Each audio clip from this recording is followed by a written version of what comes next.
반갑습니다. 가인지 경영을 실천하는 경영자 그리고 직원 여러분, 오늘 이 시간 저와 함께 살펴볼 적은 초월적 가치 경영입니다. 가인지 경영이라고 하는 것은 가치 경영, 인재 경영 그리고 지식 경영을 실천해서 고객과 직원 그리고 회사가 함께 성장하는 것을 목표로 하죠. 근데 그 첫 번째 단계가 가치 경영입니다. 근데 우리나라에서 초월적 가치 경영이라는 책이 나왔습니다. 코스맥스라고 하는 우리나라의 화장품 OEM, ODM 생산하는 회사인데요. 이곳을 이홍 교수가 가서 관찰하고 인터뷰하고 또 직원들과 함께하는 그 결과를 가지고 책을 써 주었습니다. 가치 경영에 관련된 국내에 실제로 성공 사례가 많지 않았는데 아주 구체적으로 적어주고 적용할 수 있는 원리까지 내주어서 굉장히 반가운 책이죠.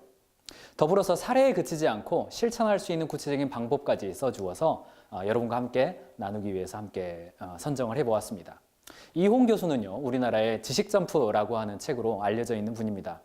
LG전자 창원 공장의 지식경영의 사례는 우리나라의 IMF를 지나면서 기업이 어떻게 지식으로 성장할 것인가에 관련된 좋은 샘플로 우리에게 알려졌는데요. 그걸 알려준 분이 바로 이홍 교수입니다. 저도 역시 과거에 있는 조직에서 지식경영을 맨 처음 배울 때 이홍 교수의 지식점프라는 책을 많이 참고로 했습니다. 이홍 교수님이 낸 책이라고 그래서 반갑게 읽어보았고요. 더불어서 여러분과 함께 나누기 위해서 여러분과 지금 만나게 되었습니다. 먼저 코스맥스라는 회사를 한번 살펴볼 필요가 있습니다.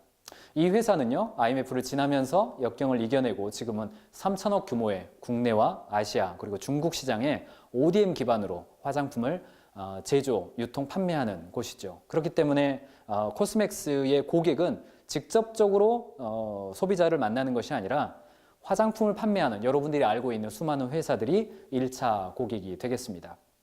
코스맥스에 가지고 있는 가치가 있는데요. 첫 번째가 발음, 두 번째가 다름, 마지막 세 번째가 아름다움. 그래서 발음, 다름, 아름이라는 단어로 연결해서 직원들과 함께 하고 있습니다. 코스맥스가 초월적 가치 경영을 시작하게 된 계기는 이홍 교수가 이렇게 설명합니다. IMF가 되면서 우리나라에 많은 화장품 기업들이 어려워지기 시작했는데 그때도 화장품을 생산해주는 제조 기반 ODM 혹은 OEM 회사들이 화장품의 단가를 올리기 시작했습니다. 서로가 힘들었기 때문이죠. 근데 이 코스맥스는요, 그때 그 지점에서 바로 첫 번째, 고객사들이 원가 상승분에 대한 부담을 지지 않도록 가격을 올리지 않는 정책을 실시합니다.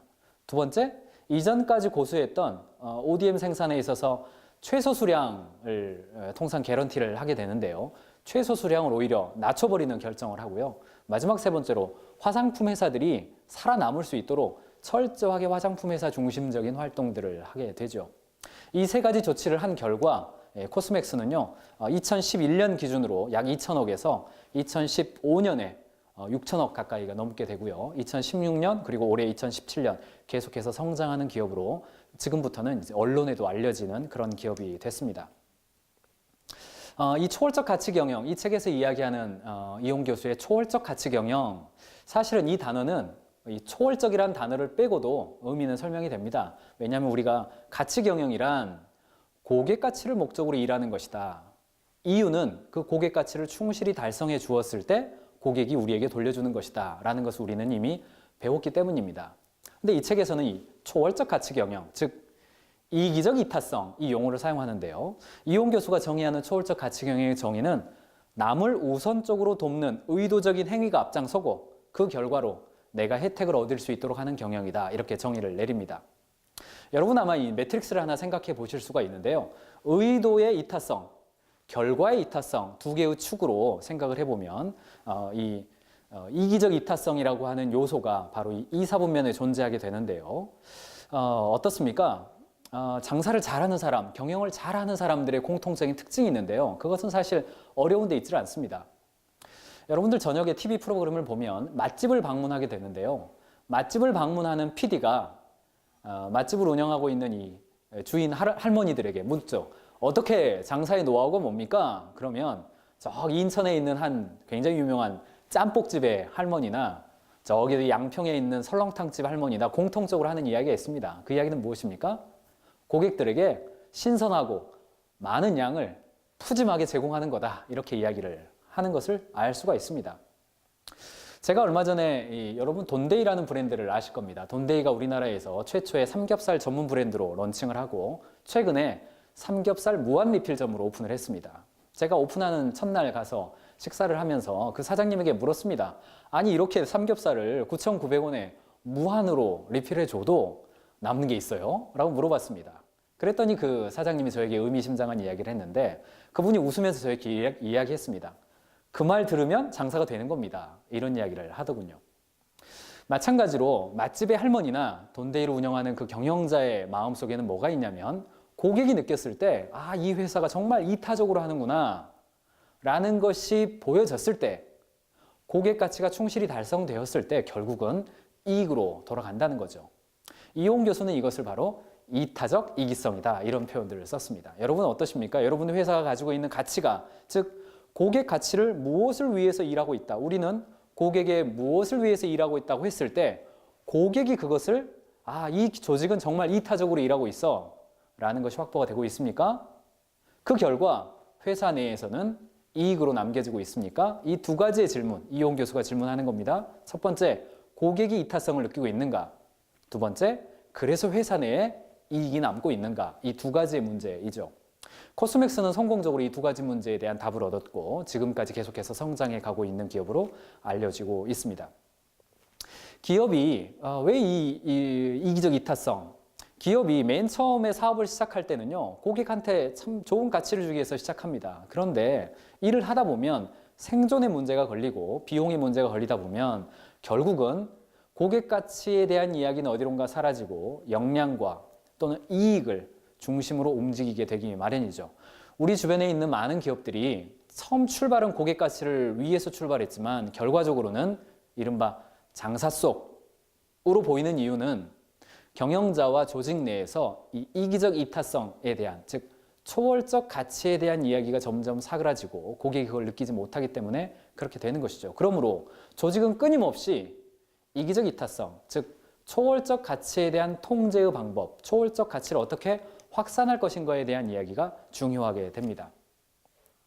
그래서 조직은 초월적 가치 경영을 진행해야 되는데요. 이용 교수가 이야기하고 있는 초월적 가치 경영의 메리트가 세 가지가 있는데요. 그 첫 번째는 리스크를 관리하는 효과가 있다는 것입니다. 리스크를 관리한다는 말은 무슨 말이냐면 고객이 매출을 잘 일으켜 줄 때가 있고 그렇지 못할 때가 있는데 초월적 가치 경영에 집중하면 고객이 떠나가는 시점에서 산업의 사이즈가 줄어드는 시점에서 고객이 우리를 기다려 줄 수 있다는 것이죠. 회사가 어려움이 처했을 때 고객이 우리를 도와줄 수 있는 여건이 생긴다는 점입니다. 두 번째, 초월적 가치 경영의 메리트는 외부 보상의 효과입니다. 즉, 결과적으로 장사가 잘 된다는 이야기입니다. 마지막 세 번째, 조직원의 창의성을 자극하는 효과가 있다는 이야기죠. 이거는 뭐 굳이 설명하지 않아도 우리 조직이 고객을 위해서 최선을 다하고 있다는 방향성이 매칭되었을 때 조직원들은 그 일에 헌신하고 몰입하게 되는 것입니다. 이 이야기는 이미 피터 드러커가 비영리 조직의 경영이라는 책에서 비영리 조직이 영리 조직에 비해서 훨씬 더 조직원의 몰입도가 높은 이유는 조직원들이 비영리 조직이 내세우는 가치와 사명에 몰입하기 때문이다 라는 이야기를 했던 것과 일맥상통하는 부분이라고 볼 수 있겠습니다. 한번 좀 이야기를 해보죠. 무엇이 우리의 성과를 방해하는가 라는 책에서 이런 얘기가 있습니다. 기업이 성과를 내지 못하는 진짜 이유는 회사들이 직원들의 에너지를 고갈시켰기 때문이다 라고 일갈을 했습니다. 그렇다면 저와 여러분들의 조직 안에서 조직원들이 어떻게 하면 그들의 에너지가 다시 창발할 수 있게 할 수 있을까요? 오늘날 시대에 마켓 4.0의 시대에 거의 유일한 방법은 조직원들이 초월적 가치에 집중하도록 만드는 것입니다. 이른바 대기업 병이라는 것이 있습니다. 그것은 무엇입니까? 이 창업가 정신, 스타트업 정신을 잃어버리고 조직 내에 프로세스와 규범, 체크리스트와 의사결정의 프로세스만 남아서 결국은 조직원들이 기업가 정신으로 하지 못하고 어떤 규정을 지키는 규정 관리자로서 관리자들은 치어리더처럼 움직이는 리더가 되지 못하고 그냥 관리자로서만 남게 되는 문제를 말하는 것입니다. 조직의 대기업병, 조직의 관료주의병이 만연하는 상황에서 거의 유일하게 조직원들의 에너지를 높이기 위한 방법은 초월적 가치에 집중하는 것이다. 이렇게 볼 수가 있겠습니다. 그렇다면 어떻게 초월적 가치 경영이 조직 내에 뿌리내리게 할 수 있을까요? 한 가지 예를 이야기합니다. 이용 교수가 본 한 집인데요. 명동에 있는 이 왕비집이라고 하는 갈비집입니다. 어떻습니까? 요즘 명동의 맛집들 어떻습니까? 주로 관광객들이 옵니다. 일본의 관광객들, 중국의 관광객들이 오죠. 그러면 여행사와 조인을 해서 패키지 관광의 스팟 지점으로 이 연결을 하게 돼서 외국인 관광객들을 많이 받는 것이 이른바 명동 매장이 살아남는 하나의 룰처럼 되어 있습니다. 그런데 문제는 무엇입니까? 여행사와 조인을 하면 여행사에게 리베이트를 줘야 되잖아요.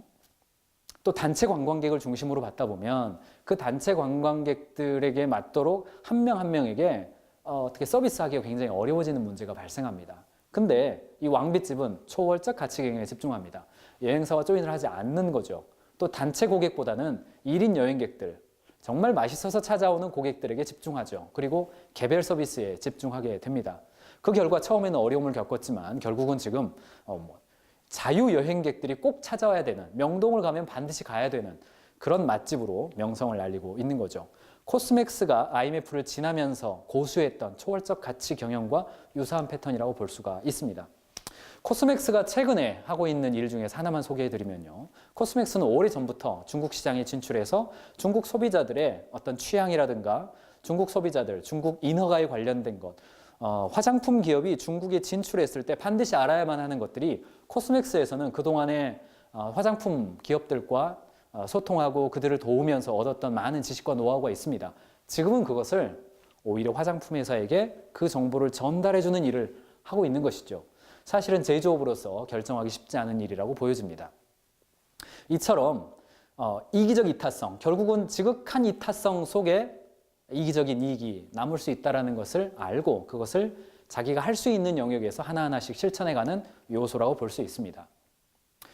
방금 말씀드렸습니다만 그러면 어떻게 하면 초월적 가치 경영이 조직 내에 뿌리내릴 수 있을까? 이용 교수는 4단계를 이야기를 합니다. 그 첫 번째 단계는요, 표방 가치를 분명히 하라는 것입니다. 우리 회사의 초월적 가치가 무엇인지에 대해서 분명히 하라는 것이죠. 코스맥스의 경우는 어떤 경우에도 최고의 파트너가 된다. 화장품 기업에게 있어서요. 라고 하는 사명이 분명했습니다. 저희 가인즈 캠퍼스도 하나님의 방법으로 열매 맺는 기업을 도와 그런 기업들을 발굴, 공유, 확산해서 일터세계를 바꾸어 간다라고 하는 아주 분명한 가치가 있습니다. 이 가치를 계속해서 이야기를 하고 있습니다. 여러분 회사는 어떻습니까? 여러분 회사의 초월적 가치가 무엇인지 표방하는 것이 필요합니다. 경영자의 마음속에 있어서만은 결코 그것이 조직 내에 내재화되기 어렵다는 것이죠. 초월적 가치를 표방했으면 그것을 규범 가치로 만들라는 것이죠. 그것은 이 사명이 결국은 직원들에게서 어떤 규범으로 나타나는 것인지, 여기 규범이라고 표현했습니다만 제가 해석하는 언어로는 습관이라고 해석하고 싶습니다. 최고의 파트너가 된다라고 하는 가치가 어떻게 나타나는지, 코스맥스의 경우는요, 이미 여러분 책을 통해서 아실 수 있겠지만 당일 피드백하는 원칙, 보고를 자주 하는 원칙, 반드시 당일 리턴 콜 해주는 원칙, 몇 가지 원칙으로 규범화가 되어 있습니다. 즉 습관화가 되어 있어서 ODM 하는 매니저들이 화장품 회사의 담당자와 어떻게 일해야 되는지를, 샘플을 하나를 요청하면 3개를 가져가는 것, 색을 하나를 지정하면 유사한 색깔 4, 5개를 한꺼번에 가져가는 것, 이런 것처럼 최고의 파트너가 되기 위한 규범적 가치를 설정하고 그 행동을 반복적으로 할 수 있도록 만들어주는 것이죠. 가인즈 캠퍼스는 이것을 핵심 습관이라고 표현을 하고 있죠. 규범 가치가 설정됐다면 다음 단계는 솔선 가치입니다. 우리나라에서는 솔선수범이라는 개념이 이미 있기 때문에 쉽게 이해될 수 있을 거라고 생각합니다. 표방 가치와 규범 가치는 선언되어지는 하나의 형태죠. 근데 그것이 리더들에게 솔선되어지지 않을 때 액자 속에만 남아있는 것이 될 수밖에 없습니다. 마지막으로 솔선 가치가 시행됐을 때 공유 가치, 즉 직원들이 자신의 습관이 되어지고 조직의 문화가 되어서 아무도 그렇게 시키지 않아도 모두가 그렇게 하는 상태가 되는 것, 이것을 우리가 공유 가치라고 부르죠. 이용 교수는요, 이 4단계별로 조직에 어떤 양상이 나타나고 그런 양상일 때 어떻게 대응하고 실행해야 되는지를 책의 후반부에 자세히 이야기를 해주고 있습니다. 그래서 이 4가지가 한 통으로 이루어질 때 이용 교수는 혼연일체형 초월적 가치 경영이다. 혼연일체형 가치 경영이다. 이런 표현들을 사용하고 있습니다. 표방 가치, 규범 가치, 솔선 가치, 그리고 공유 가치, 이 4가지가 혼연일체가 되는 것이다. 이런 이야기를 해주고 있습니다. 이야기를 한번 정리해 보겠습니다. 기업에 있어서 가장 강력한 정신세계는 초월적 가치를 유지하는 것입니다. 나보다 타인을 우선하는 가치, 이것을 통해서 타인이 나를 돕도록 하는 것, 결과적으로는 이기적으로 돌아오는 것, 이것을 초월적 가치 경영, 이런 표현을 썼습니다. 초월적 가치가 조직 내부의 정신세계로 자리 잡게 되면 모든 구성원들은 비즈니스의 선순환 구조의 관점으로 바라볼 수가 있게 되는 것이죠. 조직이 맨 처음에 시작할 때는 가치를 추구합니다. 그러다 보면 어려움을 겪게 되고 생존의 문제가 걸리면서 가치는 어디론가 사라지고 이익을 추구하는 것처럼 보이게 되는 경우가 많습니다. 이때 고객 가치를 더욱더 분명히 하고 고객과 어떤 관계를 맺어야 되고 이기적 이타성이 무엇인지에 대해서 표방, 규범, 솔선, 공유 가치를 분명히 해가는 것을 이용 교수는 제안하고 있습니다. 여러분은 어떻습니까? 가인즈 경영을 실천할 때에도 가치 경영을 먼저 하는 것이 매우 중요하다고 말씀드렸습니다. 표방 가치가 없으십니까? 그러면 경영자가 먼저 비전 워크샵이나 비전 포트폴리오를 만드셔서 표방 가치를 분명히 하시고, 규범 가치가 약하십니까? 핵심 습관을 분명히 하십시오. 솔선 가치가 약하십니까? 경영자가 먼저 실천하는 것입니다. 마지막 공유 가치가 약하십니까? 직원들에게 자기 경영 노트를 실천하셔서 조직 내에 혼연일체형 가치 경영을 실시하시기 바랍니다. 가치 경영이란 결국 고객 가치를 우선순위에 두고 최선을 다해줌으로써 고객이 우리에게 돌려주는 이익, 즉 이윤을 가지고 다시 고객 가치에 재투자하는 비즈니스의 선순환 구조를 만드는 것입니다. 이용 교수가 코스맥스의 사례를 통해서 제안하는 초월적 가치 경영과 가인즈 경영에서 이야기하는 가치 경영의 일맥상통한 점을 재미있게 발견해 보시고 즐겁게 실천해 가시기 바랍니다.